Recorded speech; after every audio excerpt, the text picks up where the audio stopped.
And we're back with some more exciting action here on Martial Arts Today Television. And I'm really happy to say I'm here with a special guest, but also a friend of mine, Datu, Tim Hartman. Tim, it's so great to have you on the show. I've been wanting to have you on this program for years, and I'm really psyched that we finally have this opportunity. The first question that I ask all my interviewees is, how did you begin in the martial arts?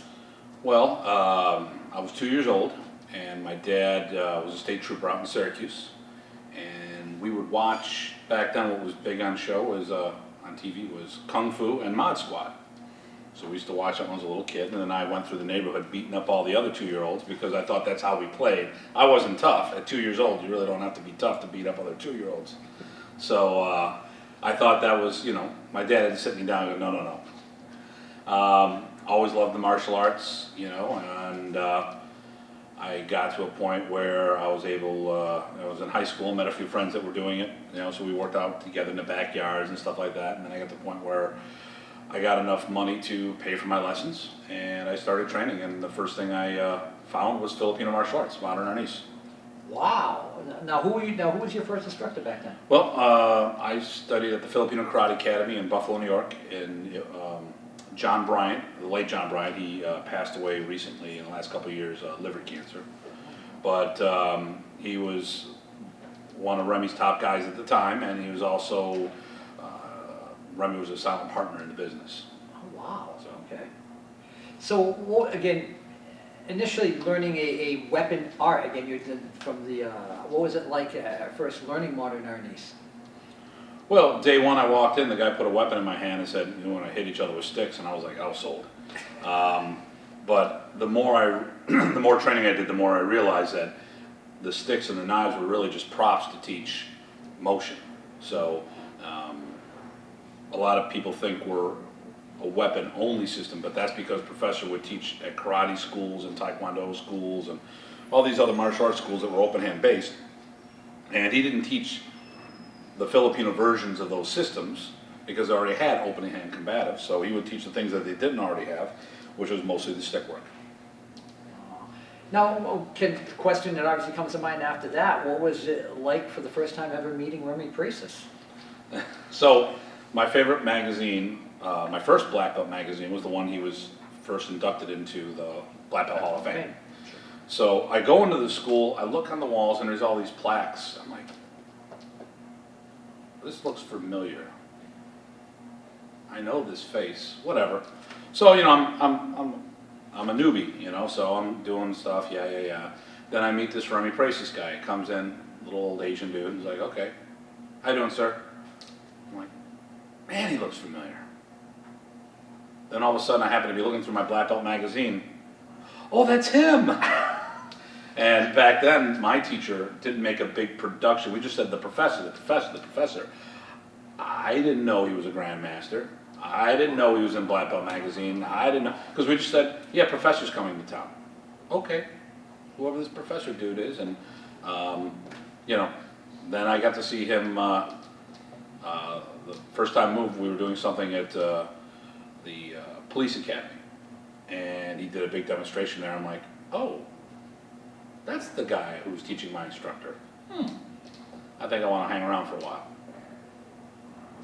And you know, I mean, the term that comes to mind, and I've had different people who worked with Professor always say, the magic. And we say, and I say that because at certain points he'll do certain things that you look at, and like I said, even for the most experienced martial artists, to watch the flow. And you know, I had a gentleman here earlier who had one of the Modern Arnis shirts and talks about going with the flow, and the beauty of the technique, the beauty of the way he moved, and whether it be with the sticks, whether it be the empty hand, whether it be the joys of Dumog, we say again, it's really a joy to work with. What are some of your favorite memories of working with Professor over the years? I always get that smile. That's the cool part. Yeah, the ones we can talk about. I realize that. Right. Well, you know, Professor was an entertainer. Oh, you bet. And I mean, well, I tell people because I have multiple Filipino paths that I've taken, but Professor truly was a master of movement and innovation. And I said the sticks were the vehicle, but they weren't the end result, so but he loved to entertain people, and my favorite memories was when I would assist, and he would use me as his demonstrator, or as I prefer, the piñata.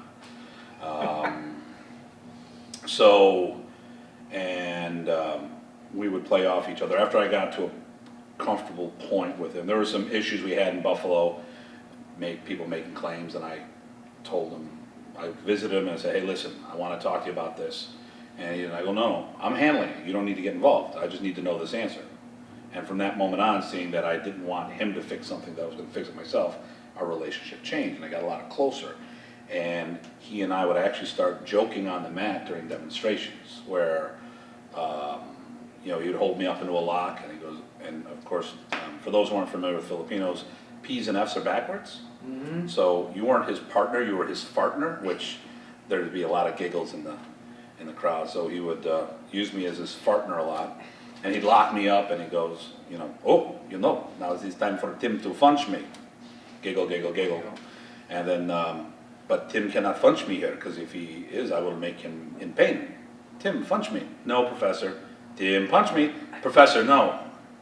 Tim, all right, Professor. And then I was in more pain. I needed more morphine is what I needed, but we would start joking a lot on the mats, and then he would get common phrases all messed up. And the old talk to the hand, he goes, read the hand. Professor, it's talk to the hand. Oh, it is all the same. And that was one of his big things, everything was the same. And so a lot of things, my favorite stuff was the personal stuff.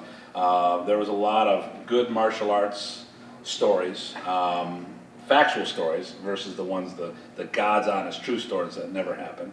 But, my favorite stuff was him just being a person, and, I'm from Buffalo, New York, and when he came in, our crew went out, and he was one of the boys. On the mats, he is, and always will have been, if he was still with us today, Grandmaster Remy Amador Presas. But off the mats, he just wanted to be one of the crew. And we would go out dancing downtown, and,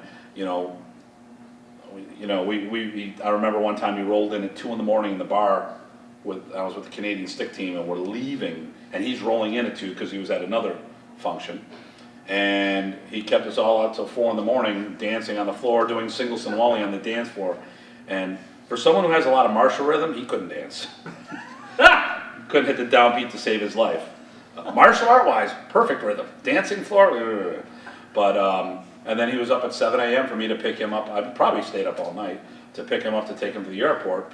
But I mean, I had that experience. We really had more of a father-son relationship than the others had, more of a student-teacher or friend relationship. So.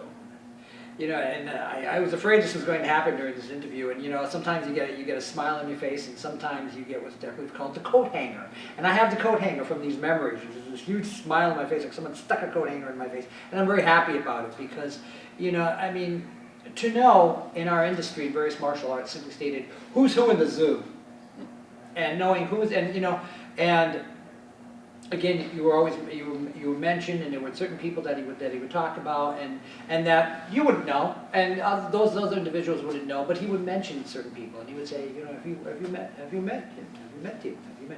And it was funny. There were 2 Tims. There was you, and there was a gentleman who was one of my students, a gentleman by the name of Tim Jillette. And those were the 2 Tims, main Tims that he had dealt with and knew, and if he was talking about one, he'd always mention you. If he was talking about you, he'd always mention it. So it was great finding out more about you as we go along. And now today you're here in Rhode Island and you're perpetuating your various arts. Tell us about the World Modern Arnis Alliance and how that all came about. Well, the World Modern Arnis Alliance is my brainchild. I realized I have a lot of Kenpo friends, such as yourself. Sure. So I started hanging around doing Parker's Kenpo and Tracy's Kenpo, not to do the art, but I heard rumors that Filipinos who were in Hawaii used Kenpo as a vehicle to teach their martial arts. So I went in, and I think that's true because there's a lot of similarities, and I don't think it's coincidental. Although many cultures have boats, many cultures have fire, many cultures have bow and arrows.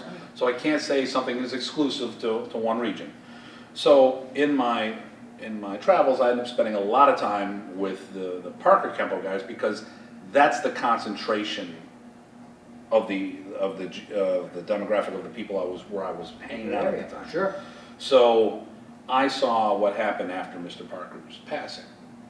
And being the non-Kempo guy, being the Arnis guy, I got to hear all the things that went wrong after Mr. Parker passed.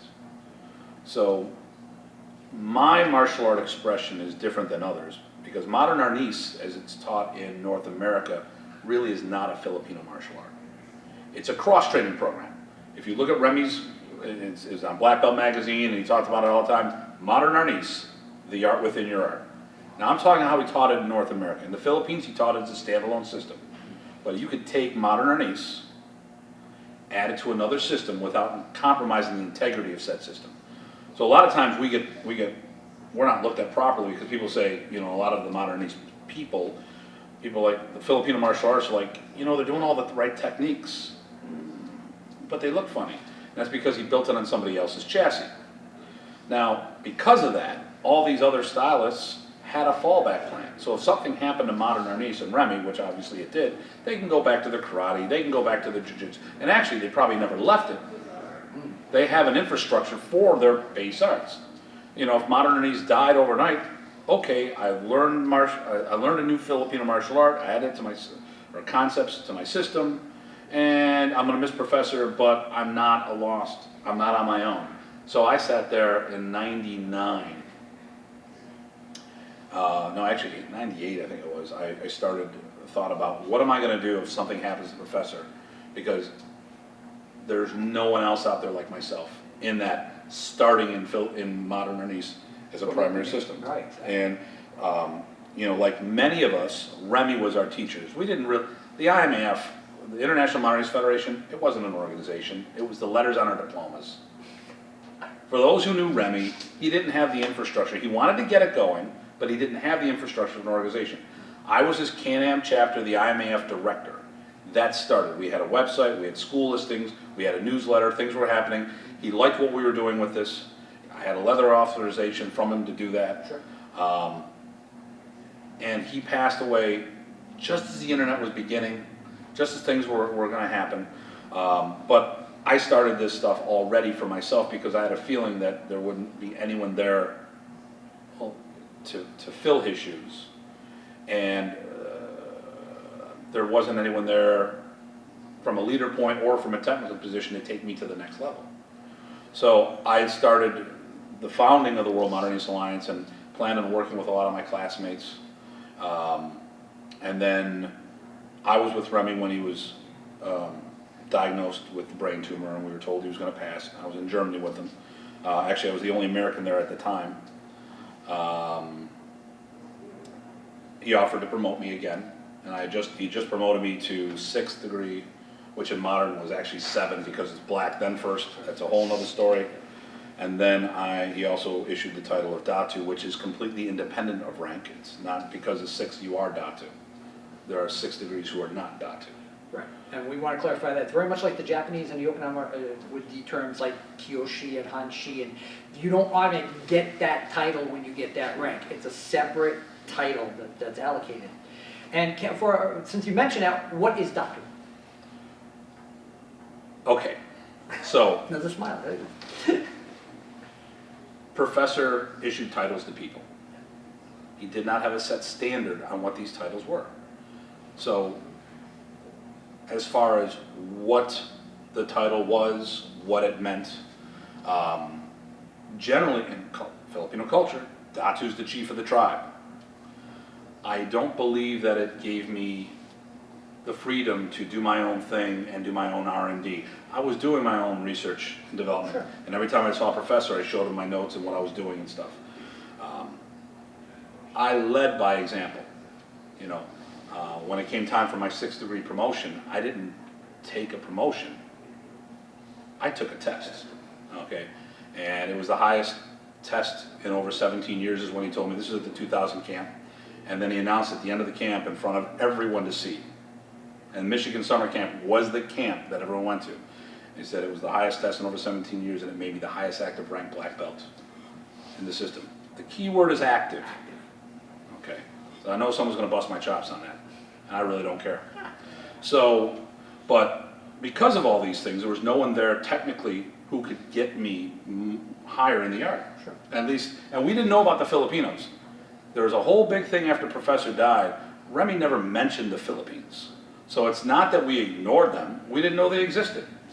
So, because the Germans were like, why don't you go to the Philippines? I go, well, one, the organization, if the organization, is based in the United States. The headquarters were here, this is where it was.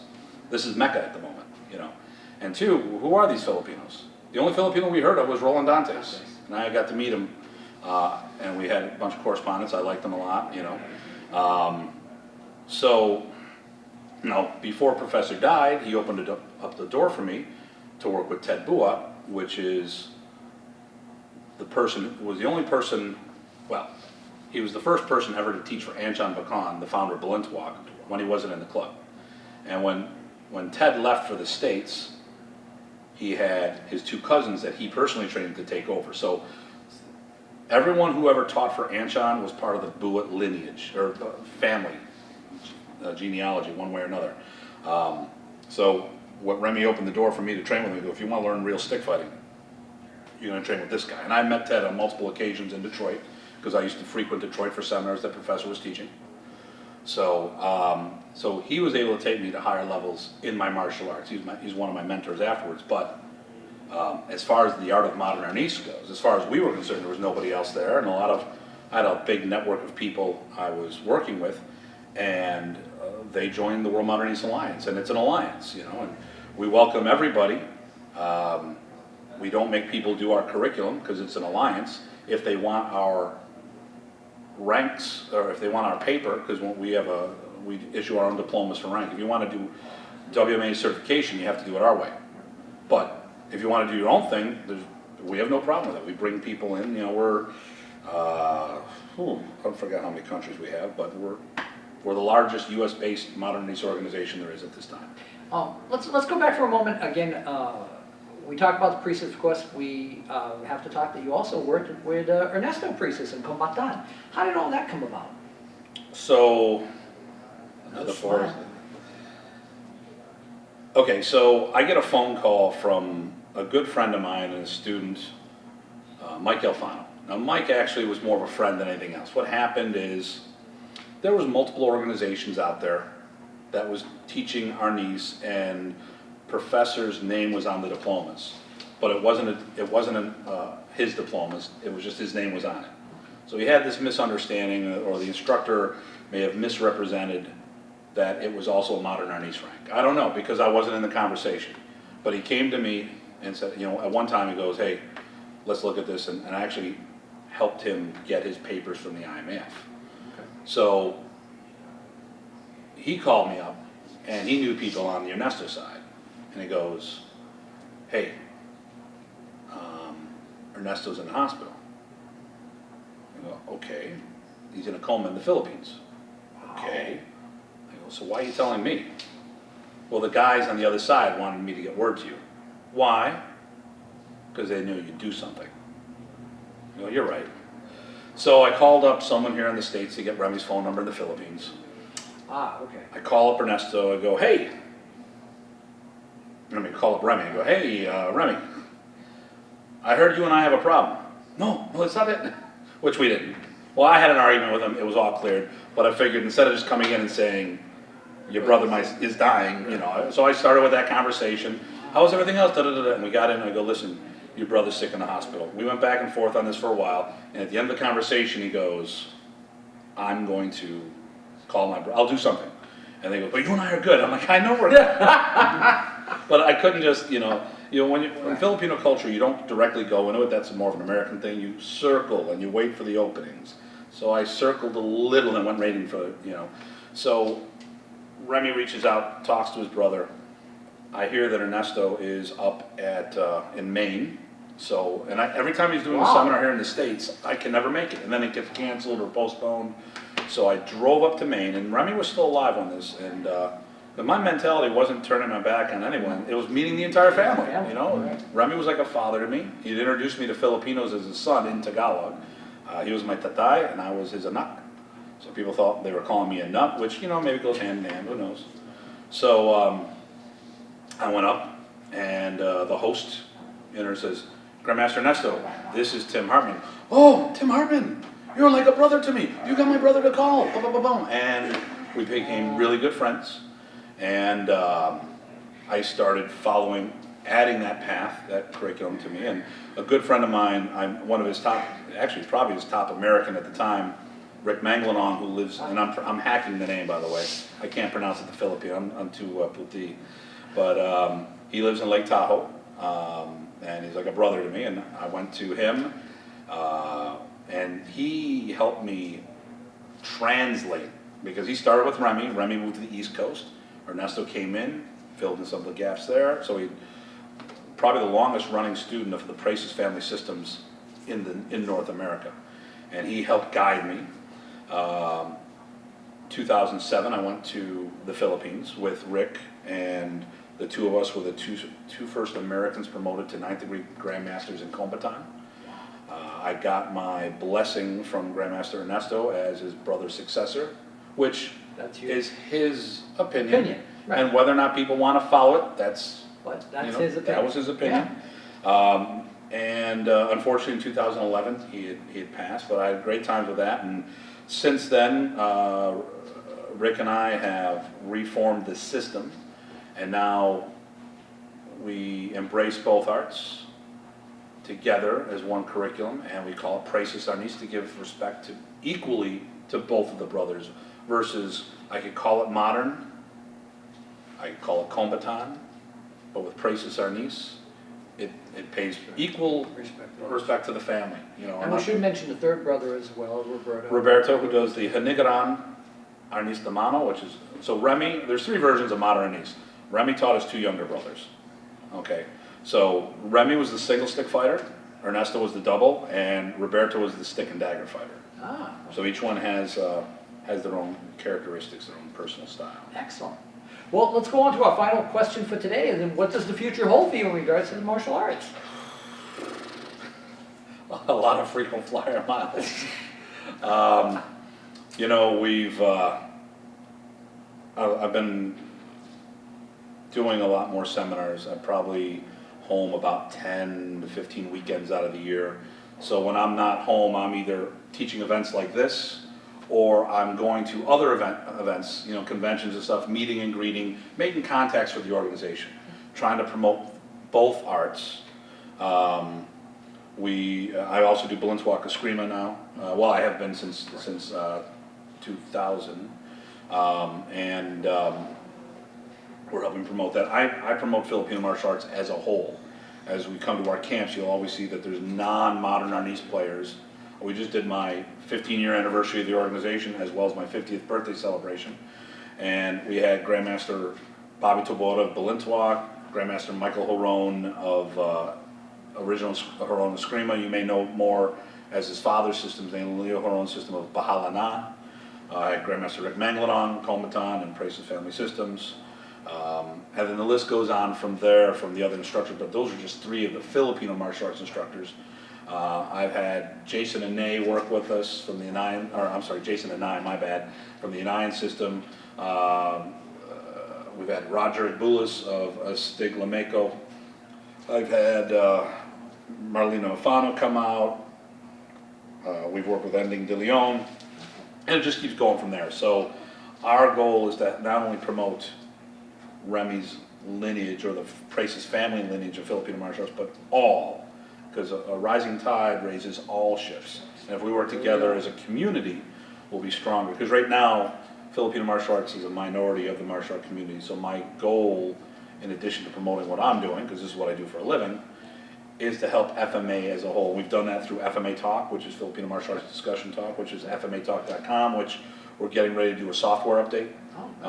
Switching over to a whole new forum, because right now the technology's kind of outdated and they're not doing stuff. So we're just trying to pick the software there, but we also have FMA Talk Live, which is a podcast, and we're really doing things that we can to promote FMA. I'm going back to South America, going back over to Iceland, a few other things going on, and our next big trip is next March. We'll go back to the Philippines. I do a tour over there every 2 years, so that's like the most, I mean, you know, I don't want to bore everybody, you know, it sounds bragging after time, so, you know, more sticks to the head. I think that's really good.